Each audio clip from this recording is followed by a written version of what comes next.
अस्सलाम वालेकुम। आज हम नोट-रेड पे कुछ बेसिक्स फ्लो बनाएंगे। सबसे पहले हमने नोट-रेड डाउनलोड किया। नोट-रेड डाउनलोड करने के लिए हमने सबसे पहले नोट.js डाउनलोड किया। फिर हमने अपनी कमांड विंडो ओपन करके हमने एक कमांड लिखी थी, इंस्टॉल -g अनसेफ और नोट-रेड। तो इससे हमारे पास नोट-रेड इंस्टॉल हो जाता है। देन हमने सिंपल नोट-रेड लिखा था, लेकिन सबसे पहले हमने उस पे एडमिन बनाना था। तो हमने इस कमांड, ये वाली कमांड लिख के हमने अपना एडमिन बनाया है। एडमिन बना के उसके बाद उसने हमारे साथ हमसे पासवर्ड मांगा है, और हम अपना पासवर्ड खुद भी जनरेट कर सकते हैं। तो हमने अपना पासवर्ड जनरेट किया है, ठीक है। उसके बाद हमने सिंपली नोट-रेड लिख दिया है। देन हमारे पास उसने हमें यहाँ पे लोकल होस्ट का एड्रेस दिया है। तो हमने इसको सिंपल हमने ओपन करना है और हमारा नोट-रेड ओपन हो जाएगा। अब जिस तरह हमारे पास ये नोट-रेड ओपन हो गया है, इसमें हमने एक बेसिक एक फ्लो बनाया हुआ है। इस फ्लो में हमने एक 2 नंबर लिए हुए हैं। इसमें सिर्फ सिंपल ये है कि हमें पता लगे कि हमारा कौन सा नंबर ग्रेटर है और कौन सा नंबर स्मॉलर है।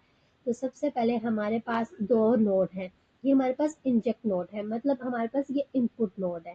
सबसे पहले हमने इसके अंदर जो हमारे पास हमने पेलोड, हमारे पास जो पेलोड का मतलब कोई डाटा या रियल मैसेज जो हमने यहाँ पे दिया है वो हमने 15 दे दिया। इधर से हमने इसकी कोई भी टाइप कर सकते हैं, जिस तरह अगर आपने स्ट्रिंग लिखना हो, बूलियन हो, जेसन हो। अभी हमने यहाँ पे एक नंबर देना था, तो हमने सिर्फ सिंपल नंबर दिया, और यहाँ पे हमने टॉपिक का जो नाम लिखा है वो वैल्यू लिखी है लिखा, और इसको भी आप यहाँ पे चेंज कर सकते हैं। अगर आप यहाँ पे कोई नोट का नेम लिखना चाहें तो आप वो भी यहाँ से लिख सकते हैं।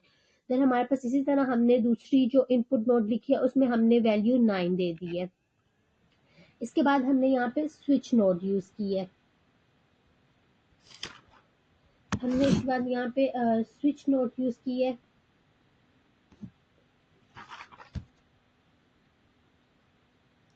जो हमारे पास हमने जो स्विच नोड हमने इस वजह से यूज किया ताकि हमारे पास वो डिफरेंस, हम टू चेक डिफरेंट कंडीशन के लिए हम स्विच नोड यूज करते हैं। अब इसका यहाँ पे हमने सिंपल हमारे पास हमने यहाँ पे पेलोड, इसका जो प्रॉपर्टी है वो पेलोड है।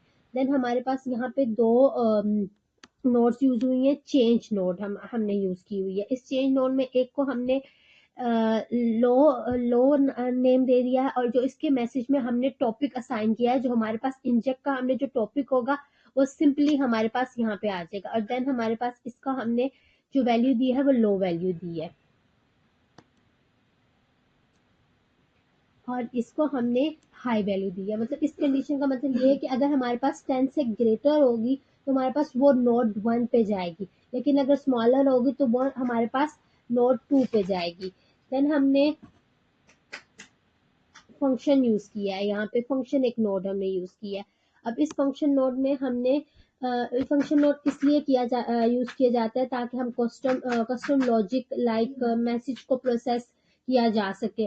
कस्टम अपनी जरूरत के मुताबिक बनाया हुआ। अब हमने इसके अंदर एक वेरिएबल स्टोर कराया है। हमने एक वेरिएबल बनाई है, वैल्यू नाम का हमने एक वेरिएबल बनाया है, जिसमें हमने मैसेज डॉट पेलोड सेव करा दिया। उस मैसेज डॉट वैल्यू में हमने वैल्यू दे दी है, सिंपल। और इसके बाद हमने यहाँ पे टेम्पलेट नाम की एक नोड यूज किया है। टेम्पलेट हमने नोड यूज की है।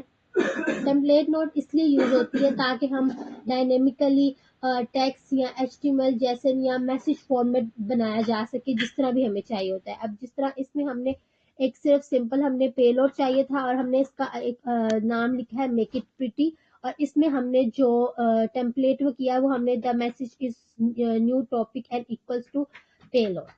देन हमारे पास यहाँ पे डीबग नोट है। डीबग नोट मतलब आउटपुट नोट, और इसके ऊपर भी जो हमने सारी डीबग्स नोट लगाई वो यही है कि हमारे पास हर नोट की वो एक अलग अलग आउटपुट दे। हम अगर हमने इसको, अगर हम चाहते हैं कि हमारे पास सिंपली अभी सिर्फ एक तरह का आउटपुट आए, तो हम इसको क्लोज भी कर सकते हैं। मतलब इसको हम एक्टिव अभी नहीं करते, हम सिर्फ जो हमारे हमने यहाँ पे जो हमारा डीबग 1 है हम उसको सिर्फ एक्टिवेट करते हैं। सबसे पहले इसको रन करने का तरीका ये है कि हम डिप्लॉय करेंगे। ये हमारे पास डिप्लॉय हो गया। उसके बाद हम लोग यहाँ से अपनी रन करेंगे तो हमारे पास सिंपली हमारे पास मैसेज आ गया है। और अगर हम दूसरी वैल्यू भी रन करना चाहें तो हमारे पास ये मैसेज आ गया। अगर आप